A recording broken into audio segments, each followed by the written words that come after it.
Merci. Je suis M. Kwame. Je suis membre actif de la JIPA. En fait, je voulais répondre à M. Kazmi. C'est ça? Ok. Bon, en fait, vous nous demandez comment est-ce que nous allons nous occuper de ces jeunes-là et comment est-ce que nous allons toucher ces jeunes-là. Je pense que c'était ça votre question. Ok. C'est très simple.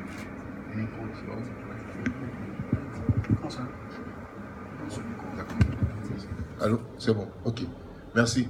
Donc, je disais que c'était très simple. En fait, vous savez, dans les pays sous-développés, nous manquons d'informations. Aujourd'hui, je vais dire, nous qui sommes ici, tous avons eu la chance de partir à l'école. Donc, même le tout petit journal, nous avons la possibilité de le lire. Mais je vous demande, prenons le cas d'un jeune qui n'a pas eu cette chance, qui dès 7 ans est parti au champ et je vais dire rentrer dans les petits métiers. Et ce gamin-là, il grandit. Et quand il grandit, il a une famille. Après, il se retrouve dans un réel problème de gestion. Donc ces jeunes-là ont besoin, je vous dis franchement, ont besoin de formation. Ces jeunes-là ont besoin d'encadrement. Et ces jeunes, ils sont là. Aujourd'hui, tout de suite, si on dit, par exemple, Apitou, c'est vrai, on parle de jeunes, de tout emploi, mais tout de suite, si on dit, venez pour une formation de tout emploi, c'est vrai qu'il n'y aura pas grand monde. Mais tout de suite, si on dit une activité festive, il y aura un grand monde. Et nous utilisons, si vous voulez, ce village qu'on va appeler ce village Apitou, pour faire venir toutes ces agences qui sont dans le domaine de l'auto-emploi. Que ce soit dans, je prends un truc très simple, la nature, par exemple, a une équipe de nettoyage. Elle aura forcément besoin de créer peut-être un réseau au niveau des passants. Elle aura forcément besoin de jeunes. Il y a plein de ONG qui vont dans ce sens. Mais personne n'a cette information. Donc, ces ONG ou ces agences-là auront, je vais dire, un stand où ces jeunes-là pourront venir se recenser en fonction de leur domaine d'activité, où ils veulent, ou qu'ils sont déjà en train de faire, ou qu'ils ont besoin d'un soutien pour pouvoir, si vous voulez, augmenter leur chiffre d'affaires. Nous serons là pour ces jeunes-là qui n'ont pas, on va dire, d'éducation. Aujourd'hui, si on ne s'occupe pas de ces jeunes, on se retrouve, excusez-moi du terme, mais avec des microbes dans la vie.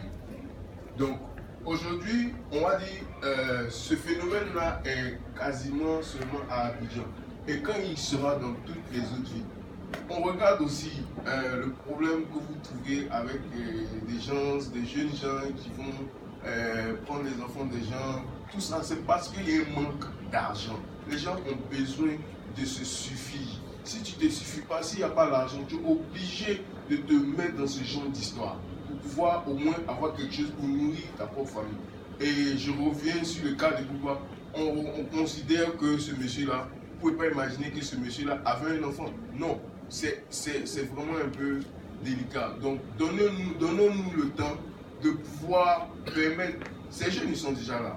Déjà, au niveau des collecteurs, comme le monsieur Henri l'a si bien dit, ils sont déjà là. Ils ont juste besoin d'un peu d'appui. Et je reviens sur le point des enfants qui n'ont pas eu la chance d'avoir ou de partir à l'école.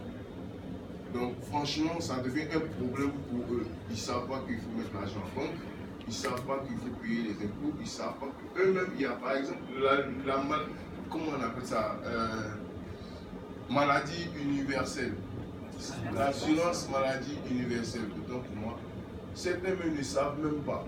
Ils ne sont même pas informés sur tout ça. Par exemple, les collecteurs, le simple fait de toucher les saletés, tout ça, c'est livré en maladie.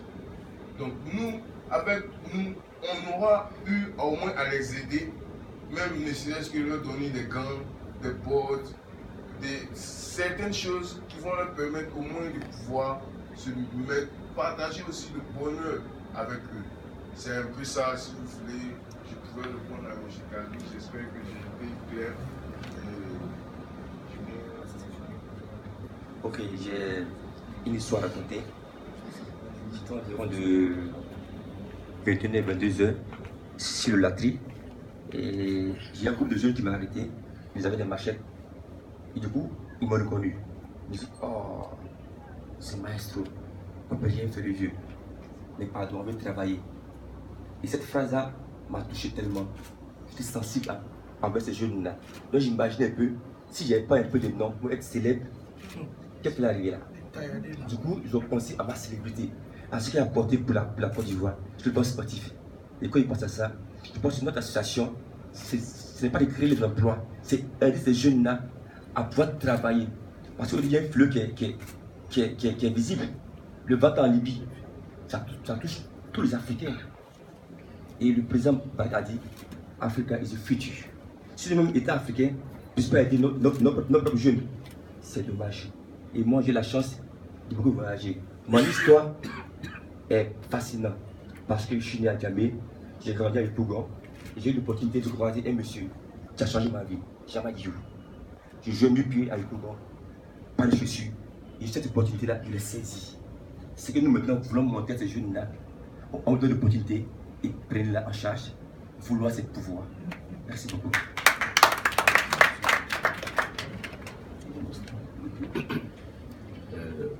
Je vais aborder dans le même élan que mon frère Zokora. Et comme j'aime bien le dire, il n'y a pas d'emploi, mais il y a du travail.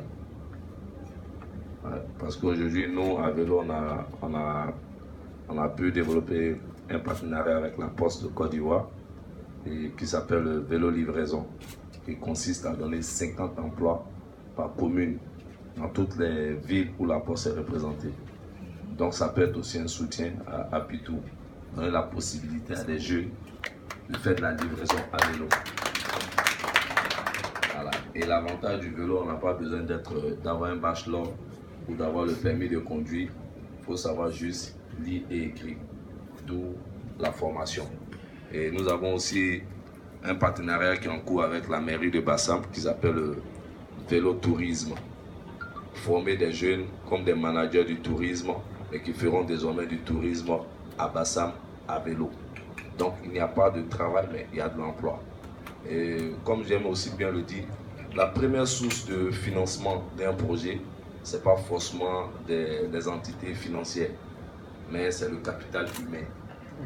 C'est le capital humain. Moi aujourd'hui, j'ai produit une émission qui passe sur la chaîne nationale, qui a aujourd'hui 60 000 vues sur le digital. Et vous tous, vous savez ici combien coûte une production. Mais j'ai produit ce projet à 0 francs avec une stratégie qui s'appelle le Love Money.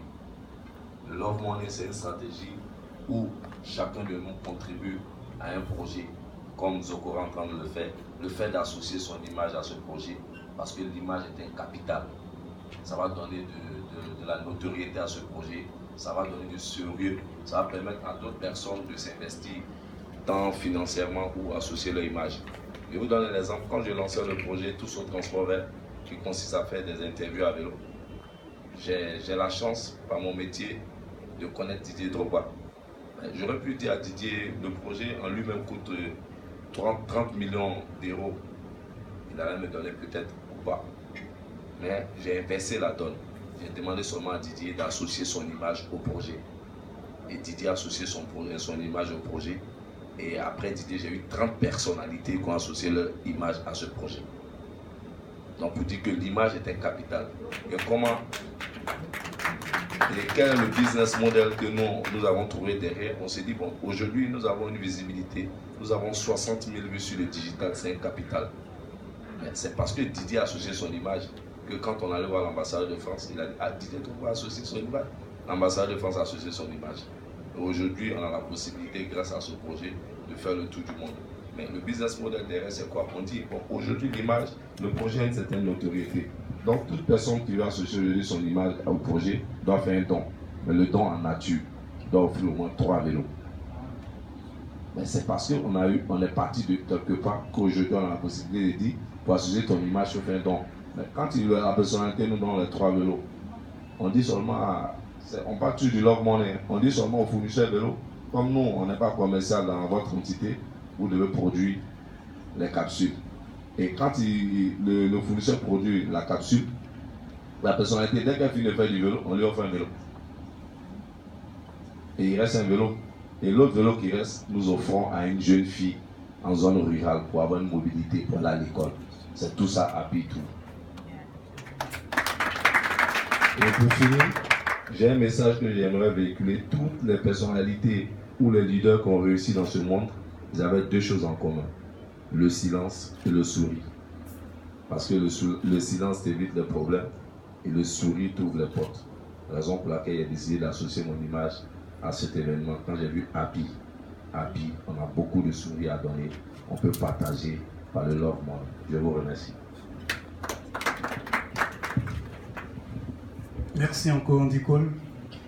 Je vais laisser la parole au grand frère, le conseiller municipal de la commune de Djamé. Merci. Je voudrais tout d'abord saluer cette conférence. En venant ici, je n'avais jamais pensé qu'on parlerait d'Adjamé. Tout à l'heure, j'ai entendu Didier Zokora, enfant d'Adjamé. C'est une belle surprise. Oui, c'est pour cela que je voudrais demander à Apitou et Didier Doba et Didier Zokora, voilà. Après par la chute aussi. Autant pour moi, de venir à Djamé. Oui, parce que ils sont nombreux. Les enfants d'Adjamé dispersés à Abidjan, en Côte d'Ivoire, en Afrique et dans le monde. Donc voilà un cas. Je ne sais même pas si le maire de la commune d'Adjamé sait que Didier Zokora est un enfant d'Adjamé. Donc vivement, je souhaite que Apitou vienne à Adjamé. Tout commence par Adjamé. Merci bien. Pour la bénédiction. Merci. Didier, tu voulais juste intervenir là? Non, mais toi tu vas répondre. Tu vas répondre parce que tu es le fils d'Adjamé. Là, tu as annoncé à tout le monde que tu es né à Djamé. Je suis à Djamé. Tout ça même le jumeau. Voilà, donc, son excellence, j'ai pris note. Donc, pour la prochaine édition, pas travers le mec. Ça marche.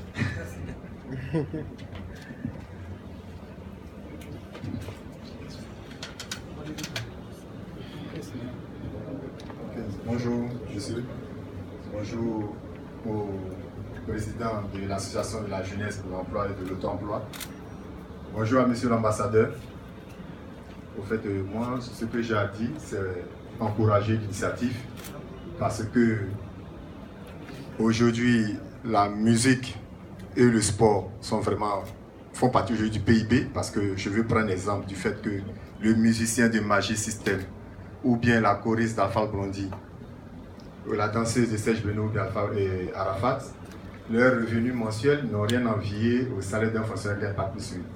Donc si c'est bien encadré, je pense que ce secteur d'activité peut amener beaucoup d'autres jeunes à avoir du boulot. Parce que derrière un artiste comme Alpha Blondy ou bien Magic System, il y a beaucoup de musiciens, le staff. Nous prenons un président de la République qui est payé à 9 millions par mois. Pendant 10 ans, s'il ne touche pas son salaire, ça fait un cumul de 1,80 milliard. C'est un mois de salaire de Didier de Zokora ou bien Etofis. Donc pour vous dire que le sport et la musique vraiment peut donner de l'argent et ce n'est pas fait pour les pauvres. Seulement que ça manque d'encadrement, comme le MC qui est là, qui est un frère qu'on connaît il y a longtemps, grand manager. Il y a beaucoup de managers qui sont là. Donc l'encadrement, tout ça, pour que ces artistes ou bien soit ces footballeurs puissent atteindre leur objectif. Donc moi, je soutiens votre initiative et ma structure Fan Club Showbiz est prête à vous accompagner partout où il le faut.